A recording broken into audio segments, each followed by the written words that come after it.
নমস্কাৰ, মোৰ নাম ৰিংকু তালুকদাৰ। এতিয়া নিশা 2টা বাজিছে। মই কিছুমান নিউজ চাই আছিলোঁ।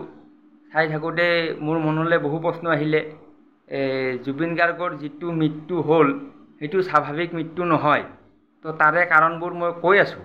প্ৰথম কথা হ'ল কি, তেওঁৰ মৃত্যু হোৱাৰ খবৰটো বহুত সময়লৈকে লুকাই ৰাখিছে।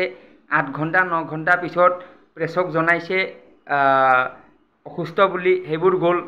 নেক্সট এতিয়া আহিছে কি, যিটো মানে আপোনাৰ জুবিন গাৰ্গৰ ডেথ চাৰ্টিফিকেটটো পাব্লিক কৰিছে। মানে কি হৈ ডেথ হ'ল, যে তেওঁৰ চিজাৰ হোৱা নাই, পানীত ডুবি মৰিছে। সেইটো ডেথ চাৰ্টিফিকেটত ক্লিয়াৰলি লিখি দিছে। আৰু সেইটো CMও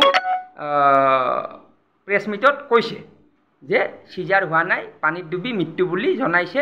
সেইটো ছিংগাপুৰৰ মেডিকেলে জনাইছে। ইয়াত মানে প্ৰশ্নবোৰ আহিছে কি, ছিংগাপুৰ মেডিকেলত পষ্টমৰ্টম কৰা হৈছে। পষ্টমৰ্টম যিটো মানে CMে গুৱাহাটীতো কৰিব বিচাৰিছে, সেইটো ছিংগাপুৰতো কৰা হৈছে। তো ছিংগাপুৰৰ যিটো পষ্টমৰ্টম ৰিপৰ্ট, সেইটো ছিংগাপুৰ মেডিকেলে জুবিন গাৰ্গৰ গাৰ্জেনক দিছে। গাৰ্জেন কোন? তাত গাৰ্জেন আছিলে যিসকল লগত আছে, মেনেজাৰ সিদ্ধাৰ্থ শৰ্মাক দিছে। তো সিদ্ধাৰ্থ শৰ্মাই সেই যিটো পষ্টমৰ্টম ৰিপৰ্ট, সেইটো তেওঁ পাব্লিছ কৰা নাই। এইটো আটাইতকৈ ডাঙৰ কথা। কাৰণ এতিয়া গুৱাহাটীত যিটো পষ্টমৰ্টম কৰিব, তাত কি ৰিপৰ্ট ওলায়, কি কথা, সেইটোতো বাৰু গুৱাহাটীত ডক্টৰে জানিব। কিন্তু ছিংগাপুৰততো এটা মেডিকেল ৰিপৰ্ট ওলাইছে, পষ্টমৰ্টম ৰিপৰ্ট, যিটো পষ্টমৰ্টম ৰিপৰ্ট হয়, সেই ৰিপৰ্টটো পাব্লিছ কিয় কৰা নাই? সেই প্ৰশ্নটো মোৰ মনলৈ আহি গ'ল। সেইটোতো পাব্লিছ কৰিব লাগে। সেইটো আপোনাৰ CMে প্ৰেছ মিটত জনাব লাগে যে এইটো ছিংগাপুৰৰ পষ্টমৰ্টম ৰিপৰ্ট হয়। সেইটো জনালেই হৈ যায়।